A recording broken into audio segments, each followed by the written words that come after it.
Welcome back to my YouTube channel, everybody. My guest today is Mr. Tom Haueter, who's a former NTSB investigator. And together with him, we'll talk about the helicopter crash in which Kobe Bryant, his daughter Gianna, and 7 other people, among which the pilot, Ara Zobayan, lost their lives 2 years ago, crashing the helicopter against the hill in Calabasas, California, in the Los Angeles County. Thanks for your time, Tom. Thanks for joining me today. Thank you for having me. Well, would you like to tell my viewers something about yourself? Would you like to introduce yourself, what your background in NTSB is? Well, first, I'm an aeronautical engineer, also a pilot. I worked for the NTSB for 28 years as an investigator, and eventually I was the director of the Office of Aviation Safety and had that job for 6 years until I retired. And now I'm an independent aviation safety consultant. And you make a lot of consultancy, for instance, for TV shows, documentaries, and so on. Yes. So I work for a variety of companies, airlines, various law firms at times. It's kind of fun. I get to pick and choose who I work for. Well, Tom, first of all, can you explain us in a nutshell what happened on that day? What caused Kobe's helicopter to crash against the hill? In simplistically, the visibility that day was low. There were low cloud ceilings that day. As he got near the hills, the density of the fog increased. And to a point, he was going through a valley following a road that apparently the density of the visibility got so poor that he decided to climb up into the clouds. At that point, he lost all visual references and apparently didn't transition onto his instruments, such that the helicopter started a descent to the left, kind of a spiral, if you will, until coming down to a high rate of speed, impacting the ground.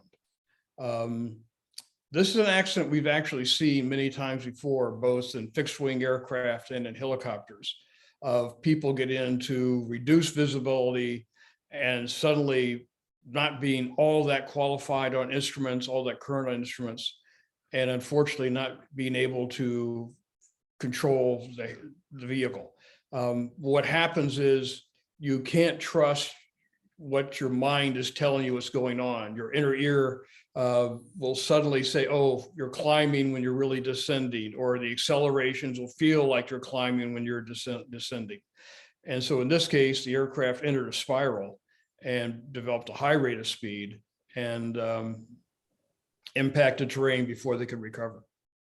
Well, you introduced the concept of using instruments or visual. Can you explain us the concepts? Because I think these are key concepts in this case. He was supposed to use IFR, which is instrument flight rules, while instead he used VFR, which is visual flight rules. Would you like to elaborate on this point? Well, he could have done, actually, he couldn't have done both. He wasn't qualified at the time, current, to fly instrument flight rules. He only flew visual flight rules. He did some instrument training, but his currency was, well, he had been current in instruments for quite some time. So his plan was to fly visually below the clouds. And when he took off, he had about, a little less than 3 miles visibility. It got less as he got closer to his destination when he got to the hills. If he had flown instrument flight rules, there he would have had to have flown higher because there's minimum vectoring altitudes. So he'd have been up above the clouds and had to descend down through later on. A lot of pieces that come together there. Under instrument flight rules, he would have had complete control from air traffic. They would have kept him away from other aircraft, but they would have required him flying at a higher altitude. He chose, when he departed, to fly under visual flight rules, where he has to maintain visual separation from other aircraft and visual separation from the ground. At the time of his departure, the forecast and all the information he had indicated that, yes, he could complete the flight under visual flight rules. And he had flown this route many times before. He was well aware of the Los Angeles basin, the hills and the conditions that happened there. So it wasn't like this was a unique experience for him. Well, so in this case, we have the pilot, Ara Zobayan, who was going down and turning to the left, while actually he thought it was going up and straight. I think this is impossible to imagine for anybody who's not an airplane or helicopter pilot. Would you like to elaborate about how this is possible? Well, it happens that if you accelerate, you'll feel like you're being pushed back, and your mind, inner ear, will takes that information and says, "Oh, I'm climbing." And we use this effect in simulators to make pilots feel they're accelerating. We'll tilt the simulator up, and so they feel like they're accelerating when they're not. So here, because he chose to climb and he started climbing into the clouds, once he got into the clouds, his inner ear says, "Oh, I'm climbing," when really he's accelerating and he's in a bank heading towards the ground. Had he focused on his instruments, they would have told him, "No, you're in descent, you're in a turn." Apparently he was hoping to pop out of the clouds, get to visual airspace again. And unfortunately that didn't happen soon enough. And he lost sight of where he was going at the time, until finally he comes out of the clouds, but he's at a high rate of speed. He's descent. He looks like he's trying to stop the descent when unfortunately he just runs out of altitude and impacts the terrain. Well, what we have here is that he had spatial disorientation, which was caused by somatographic illusion or somatogyral illusion, something of the sort. Yeah. Can you explain us these concepts? Well, the concept is that, once again, that if you accelerate, you'll feel like you're pitching up. And it's just the way the inner ear and your body takes those feelings, if you will, and translates it to, "Oh, I'm accelerating. So I'm pitched up, I'll push forward." And we saw this with the Atlas airplane crash down near Houston some time ago with the 767. The airplane suddenly accelerated. He wasn't aware of that, but he thought the acceleration was the airplane pitching up on him. So what did he do? He pushed over severely on the control column, and the airplane nosed over and crashed into a swamp. So it's something that when you're trained on instruments, you're made aware of, that you have to disregard these feelings and rely on your instruments. And once again, this pilot, he just wasn't that instrument current, and unfortunately relied on his feelings rather than relying on what the attitude indicator was telling him. One of the mistakes that probably Ara Zobayan made was that he turned his head to answer the controllers for a very brief moment, and this helped him lose control of what he was doing. How can such a small mistake cause such a big disaster? That can be very important when you're flying under instruments. You're trained in that, is to keep your head steady. That turning your head, do anything else, not focusing on the instruments, can help increase the possibility, the illusion that now your inner ear is picking up more emotions from your head, and you're trying to interpret what's going on. And unfortunately, that can lead to more problems in understanding where the helicopter is really going. Once again, when you're trained on instruments, you want to focus on the instruments. And unfortunately, in this case, it appears he was focusing on his feelings, what's going on, and not really looking what the helicopter was doing. One thing that I think is often misunderstood is what we mean here by fog, because I live in Milan, which is the foggiest city in the world. And I saw images of Los Angeles on that day, and I thought, that's not fog. These people don't know what they're talking about if they say that this is fog. Then I understood years after, well, it's not, it didn't pass, it was not a lot of years ago, but still, I understood later on that actually it was a different phenomenon. It was fog from the sea, not fog from the city. Would you Yes. like to elaborate a little bit on this? It's marine fog. Basically, what you have is you have warm air coming off the ocean, coming inland. And as his terrain and rises with the hill and cools, it'll become fog and eventually goes high enough, becomes clouds. And so what they had that day was wind pushing this warm air off the ocean. You had a low cloud layer, and below that, where the hills were, you had a fog condition. So this wasn't like smog or the other things you find in Los Angeles. This was a natural phenomena due to basically warm air rising over these hills, condensing and becoming fog. He was also probably rushed because he was in a hurry because he needed to take Kobe and all his friends and family to see the game before the one that Gianna was supposed to play.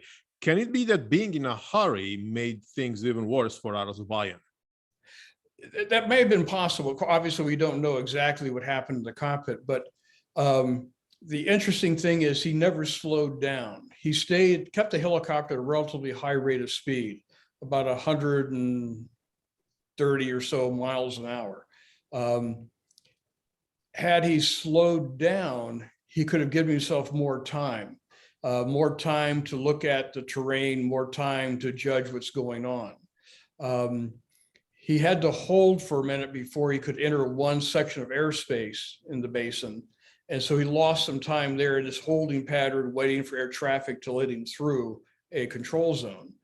But it is interesting, he never slowed the helicopter down. It indicates he was trying to, excuse me, make up some time or something going on there. But clearly, it would have been better had he slowed the helicopter down, say to 90 knots or something like that. That would have given him more time to judge the terrain ahead, to look at other options. He could have turned around and gone back to what was better airspace in terms of visibility. The NTSB took a look at available cameras around the area at the time, and they indicated the visibility was about 1.5 miles at the time of the accident, which is low. But he was permitted in that helicopter to go down to a 0.5 mile visibility. So clearly he was within an area that he should have been able to operate the helicopter. Maybe he encountered much more dense fog that was picked up by the NTSB, or maybe because of his high rate of speed, he was not getting the visual cues as where he was quickly enough to make sure he stayed away from terrain. He was basically following a road between two hills and trying to go between them. The shame of it is that had he kept up his course, he would have been into better visual conditions within about 8-9 minutes. In this kind of events, we have an accident in which we have a very high profile victim. In this case, what role does the media pressure have on NTSB? It's some and it's none. It's hard to say, but clearly what the NTSB will investigate all accidents like this, and they do numerous of them. We see similar accidents with emergency helicopter operations, where helicopter pilots are picking up a patient and anxious to get them to a hospital. What the NTSB does with a case like this is they know because of the person on board, there's going to be a lot more media attention. There's going to be a lot more interest in the case. And that is very beneficial to the NTSB to make recommendations, because now it has the public opinion that something needs to be done. And with that public opinion, you have a much better chance of getting the Federal Aviation Administration or Congress to take action to take those NTSB recommendations and make them a regulatory requirement. What changes to aviation security did this crash bring? Oh, taking a look at this accident, I think there was a large look at the training of pilots to ensure that they are instrument current at all times, that even though the majority of your operations may be done visually, that you need to be prepared. And therefore, these charter operators need to ensure that their pilots and their aircraft are ready to go into the instrument conditions at any time. This airline operator did a lot of training, but had that pilot been truly up to speed on instruments, had been, met the most recent instrument requirements, perhaps he could have done something better. For instance, one thing that was an issue here is he chose to go into instrument conditions, but he didn't tell air traffic he was doing that. And normally what you have to do is you have to file, let air traffic know, I want to be changed from being visual references to instrument rules, such that they can now know they need to separate you from other aircraft. He didn't do that. He went straight into the clouds without air traffic knowing anything about his intentions. Well, Tom, many thanks for your time. I think you helped us a lot understand why such an icon of these days left this world in such a tragic way. Now, I mean, I think we all have a better understanding of what happened thanks to your explanations. So I hope so. Thanks for your time again. Thanks everybody for watching this, and see you all next time. Bye-bye.